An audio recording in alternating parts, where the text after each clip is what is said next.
কৃষি বিজ্ঞানী কৃষি অফিসারের কাছে শুনছেন এক বিঘেতে কয়টা আটি লাগালি গাছ ভালো হয়? 50টা লাগালি সুন্দর হয়। আপনি একেবারে চুয়াডাঙ্গা যাইয়া 1 নম্বর ল্যাংড়া আমের 50টা আটি নিয়ে এসছেন, ভাগ্যক্রমে ওই জমির পাশে আর 1 বিঘে জমি পেয়ে গেছেন। এখন জমি হয়েছে 2 বিঘে আর আটি হয়েছে 50টা, অথচ 50 আটি লাগাইতে হয় 1 বিঘেতে, জমি পেয়ে গেছেন 2 বিঘে। এখন আপনি যদি চিন্তা করেন যে আটির মধ্যে তো 2টা পাট আছে, ভাগ করে অর্ধেক অর্ধেক করে 2 বিঘেতেই লাগাই, আটি তো। তাহলে এই ভাইডিয়া অর্ধেক অর্ধেক করিয়া যদি 2 বিঘেতে আটকনে লাগান, আধা আধি করে লাগান, গাছ হবে, আম হবে। ও কোনোদিন মাথা উঁচড়ে দেখবে না যে দুনিয়া না আখেরাত। শুধু আল্লাহকে বিশ্বাস করলে, নবীকে বিশ্বাস না করলে কাফের। শুধু কোরআন বিশ্বাস করলে, হাদিস বিশ্বাস না করলে কাফের। শুধু নবী মানে আশিকে রাসূল, আল্লাহর তোয়াক্কা করে না, আল্লাহর হুকুমের বিধানের ধার ধারে না। দেখেন না নাসিবের আসছে, নামাজ পড়তেছেন আপনারা যেই সময়, সেই সময় আশিকে রাসূলরা কুন্দি মারতে মারতে যাচ্ছে।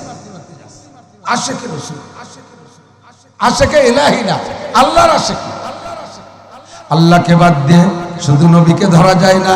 আল্লাহ পাক নিজেই বলেন, কুল ইন কুনতুম তুহিব্বুনাল্লাহ, কুল ইন কুনতুম তুহিব্বুনাল্লাহ, হে নবী তুমি উম্মতের কাছে বলে দাও, ইন কুনতুম তুহিব্বুনাল্লাহ, যদি তোমরা আল্লাহকে ভালোবাসতে চাও, যদি আল্লাহকে ভালোবাসতে চাও।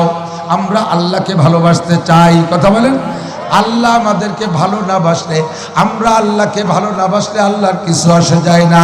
আমরা আল্লাহকে ভালো না বাসলে আল্লাহর কিছু আসে যায় না। আল্লাহ আমাদেরকে ভালো না বাসলে আমাদের সর্বনাশ, ঠিক না? এবার আল্লাহ বলেন, হে বান্দা আমি তোমারে ভালোবেসেই সৃষ্টি করেছি, এবার তুমি যদি আমাকে ভালোবাসতে চাও তাহলে আমার নবীর জবানে আমি বলে দিয়েছি, ফাত্তাবিউনি, আমি নবীর অনুসরণ আর অনুকরণ করো। আমার নবীর অনুসরণ আর অনুকরণ করো। আমার নবীর অনুসরণ আর অনুসরণই হলো আমি আল্লাহর অনুসরণ আর অনুকরণ। আর আমার নবীর খিলাফ করলে ওটাই হবে আমার খিলাফ। মান আতানি, নবী বলেন মান আতানি ফাকাদ আতা আল্লাহ ওয়া মান আসানি ফাকাদ আসাল্লাহ। যে আমার সাথে নাফরমানি করে ওইটাই আল্লাহর সাথে নাফরমানি, আর যে আমার অনুকরণ করে ওইটাই হলো আল্লাহর অনুকরণ। এবার আল্লাহর অনুকরণ, আল্লাহর অনুসরণ আর নবী পাকের অনুকরণ, আল্লাহর হুকুমের অনুসরণ আর নবী পাকের অনুকরণ, এই দুইটা মিলেই হলো ঈমান। দুইটা মিলেইয়া বোঝেন।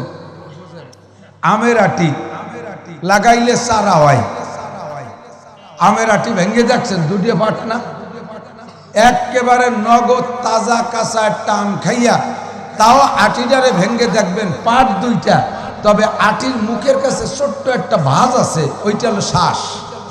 ওইটা কি? পুরো আটি মাটিতে পচে যায়, গাছ হয় কিন্তু ওই শ্বাসের থেকে। জন্মসূত্রে ওই শ্বাসের মধ্যে পাতা আছে, ওর মধ্যে শিকড় আছে, ওর মধ্যে গাছের লগ আছে। এখন আপনার 1 বিঘে আমের জমি, 1 বিঘে জমি তৈরি করছেন, ল্যাংড়া আমের বীজ লাগাবেন, আটি লাগাবেন। শুনছেন যে কলমের গাছ বেশি দিন লাস্টিং করে না, আটির গাছ বয়স পায় ভালো, মেলা দিন আম ধরে। এই জন্য আটি লাগাবেন বুঝলে। এই কৃষি বিজ্ঞানী কৃষি অফিসারের কাছে শুনছেন 1 বিঘেতে কয়টা আটি লাগালি গাছ ভালো হয়? 50টা লাগালি সুন্দর হয়।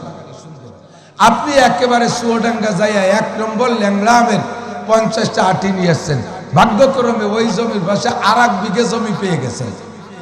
এখন জমি হয়েছে 2 বিঘে আর আটি হয়েছে 50টা, অথচ 50 আটি লাগাইতে হয় 1 বিঘেতে, জমি পেয়ে গেছেন 2 বিঘে। এখন আপনি যদি চিন্তা করেন যে আটির মধ্যে তো 2টা পাট আছে, ভাগ করে অর্ধেক অর্ধেক করে 2 বিঘেতেই লাগাই, আটি তো। তাহলে এই ভাইডিয়া অর্ধেক অর্ধেক করিয়া যদি 2 বিঘেতে আটকনে লাগান, আধা আধি করে লাগান, গাছ হবে, আম হবে।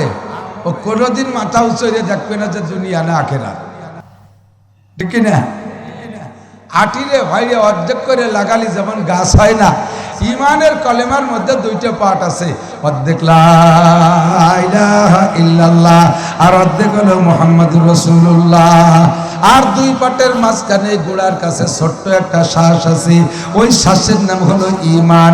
আর আমার আল্লাহ বলেন কালিমাতুন তাইয়্যিবাতুন কাশাজারাতিন তাইয়্যিবাতিন আসলুহা তাবিতুন ওয়া ফারউহা ফিস সামা। কালিমায়ে তাইয়্যিবা হলো পবিত্র ভালো জাতের একটা গাছের আটির মতো। আটিটা যেমন মাটিতে লাগাইলে দুইটা পাট মাটির সাথে মিশে যায়, আর মাঝখান থেকে একটা শীষ আর একটা গাছ বের হয়। ও বান্দা, কালিমায়ে তাইয়্যিবার ভিতরে দুইটা পাট আছে, অর্ধেক হলো আল্লাহর বিশ্বাস আর অর্ধেক নবীর বিশ্বাস, অর্ধেক হলো লা ইলাহা ইল্লাল্লাহ আর অর্ধেক মুহাম্মাদুর রাসূলুল্লাহ, অর্ধেক হলো কোরআনের বিশ্বাস আর অর্ধেক হলো হাদিসের বিশ্বাস, অর্ধেক হলো ফরজের আমল আর অর্ধেক হলো সুন্নতের আমল। এই দুই পাট মিলাইয়া যদি তুমি গাছটা লাগাও, দুনিয়ায় আম গাছ লাগানোর জন্য মাটি হলো তার খেত, মাটির মধ্যে লাগাইবা, মাটির মধ্যে শিকড় হবে, ফাঁকা আকাশে মাথা উঠে যাবে। তোমার ইমানের সারার আটি লাগাবা কোন জায়গায়? ওই জায়গা যে ওই জমির নাম কি? আল্লাহর নবী বলেন আলা ইন্না ফিল জাসাদি লামুদগা ইযা সালাহাত সালাহাল জাসাদু কুল্লুহু ওয়া ইযা ফাসাদাত ফাসাদাল জাসাদু কুল্লুহু আলা ওয়া হিয়াল কলব। ইমানের সারা লাগানোর জন্য যেই জমি, ওই জমিটার নাম হলো কলব, ওইটার নাম হলো কলব। প্রত্যেকটা মানুষের সিনার ভিতরে বাম স্তনের দু আঙ্গুল নিচে ওই মাটিটা সেট করা আছে, ওইটা একটা গোশতের টুকরা। ইমানের সারা লাগাবো ওই কলবের ভিতরে, শিকড় থাকবে কলবের ভিতরে, অফারুহা ফিস সামা, আর তার ডালপালা উঠে যাবে আসমানে আরশে আজিমে। এই জন্য বুজুর্গানের দিন জিকির করার সিস্টেম শিখাই যায় কিভাবে। চরমনায় তো গিয়েছিলেন অনেকে, আর না গেলে অন্যান্য সময় শুনেছেন আমাদের চণ্ডীবদ্দির বিশ্বাস, আমাদের চণ্ডীবদ্দির এই বিশ্বাস, তারপরে চণ্ডীবদ্দি মাদারীপুরের বিশ্বাস, তারপরে আমাদের নগরকান্দার বিশ্বাস, দুই বিশ্বাস আছে ইসমাতুল্লাহ কাসিম হিসাব, আব্দুল গফফার সাহেব হুজুর দামাত বরকাতুহুমুল আলিয়া। এই সকল বুজুর্গানের দিনের কাছ থেকে জিকিরের সবক নেবেন, দেখবেন কিভাবে শিখায়।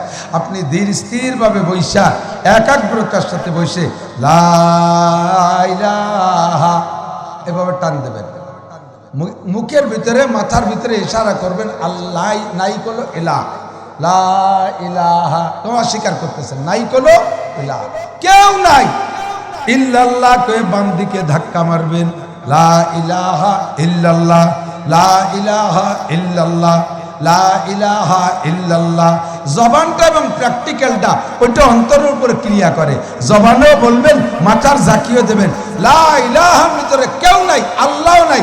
যখন ইল্লাল্লাহ করে ধাক্কা মারবেন সব বাদ যাবে, থাকবে শুধু আল্লাহ। আর ওই আল্লাহরে বসাবো কোন জায়গায়? বাম দুধের দু আঙ্গুল নিচে, বাম দিকে ঝাঁকি মারবেন, বাম দিকে ধাক্কা মারবেন, কলবের মধ্যে বসে যাবে লা ইলাহা ইল্লাল্লাহ, লা ইলাহা ইল্লাল্লাহ, লা ইলাহা ইল্লাল্লাহ, লা ইলাহা ইল্লাল্লাহ। এবার এ প্রত্যেক গাছ লাগায় একটু পানি গুলি দেওয়া লাগে না?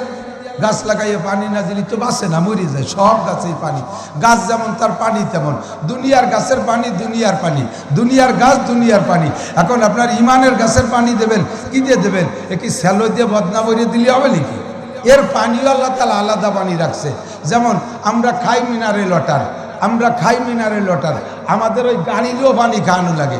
ও গাড়িরে মিনারেল ওয়াটার দিলেও হবে না, খালি ওর জন্য পানি আলাদা, ব্যাটারির পানি আলাদা, ডিস্টিল ওয়াটার, কত ঠিক না?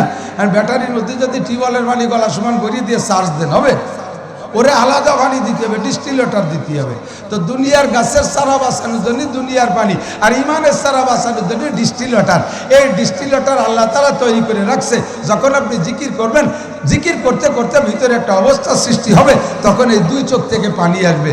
পানি গাল বেয়ে গড়াইয়া দাড়ির উপর দিয়ে যে পড়ে প্রথম সিনার উপরে, কোন জায়গা বলে? সিনার উপরে। যে জায়গায় ইমানের চারা লাগাইছেন ওই জায়গা পানি পড়বে, আর তার দ্বারা আপনার সিনার ভিতরে চারাটা শক্তিশালী হবে, আর তার ডালপালা উঠে আরশে আজিম পর্যন্ত চলে যাবে। জিকিরটা হবে পূর্ণ জিকির। মাঝে মাঝে আমরা জিকির অর্ধেক করি। ভাই সহিনা গলত এ নিয়ে আমি ঝগড়া করতে যাচ্ছি না, কারণ আমি যদি কই গলত আর এক দল এসে বিড়ি মেরি পড়ে, আর এক যদি কই যে এই জিকির সহি আর এক দল এসে আমার জাকাত দিয়ে গলায় গামছা দিয়ে টাইট করে ধরি বলবে হুজুরে পাইছেন কোন জায়গা। এই আমি জোড়া তালি দিয়ে দলিল দিয়া দাঁত দাঁড়ি না, আমার কাছে ক্লিয়ার জিকির যেহেতু আছে, আমি খালি জোড়া তালি জিকির করতে যাব কেন? কেন আমি খোলা দলিল দিয়ে তার প্রমাণ করতে যাব? পূর্ণ জিকির হবে লা ইলাহা ইল্লাল্লাহ, লা ইলাহা ইল্লাল্লাহ। শুধু ইল্লাল্লাহ কেন? কি দরকার আছে? আমার সময় এত কম পড়ছে কোন জায়গা? আমার সময়ের এত লস কি, আমার এত সময় কি দরকার? যে কলেমা আল্লাহ শিখাইতেছে, নবীও বলেন মান কানা আখিরু কালামিহি লা ইলাহা ইল্লাল্লাহ। নবী তো একবারও বলে নাই মান কানা আখিরু কালামিহি ইল্লাল্লাহ। নবী বলে নাই যার জীবনের শেষ কলেমা হবে ইল্লাল্লাহ। নবী তো কথা বলে নাই। নবী বলেছেন মান কানা আখিরু কালামিহি লা ইলাহা ইল্লাল্লাহ। লা ইলাহা ইল্লাল্লাহ পরিষ্কার সহিহ হাদিস। থাকতে আমি কেন বাংটার মধ্যে যাব? কেন আমি জোড়াতে তালি দিতে যাব? আমার সময় তো লস নাই। আমি এত ব্যস্ত হওয়ার কি দরকার আছে? ইল্লাল্লাহ কই আমি বস্তা পড়ার দরকার নাই। আমি লা ইলাহা ইল্লাল্লাহ বলে সহি কলেমা দিয়ে বস্তা পড়বো। কতক্ষণ? আল্লাহ তাআলা আমাদের সহি আমল বুঝে আমল করার তৌফিক দান করে, বলেন আমিন।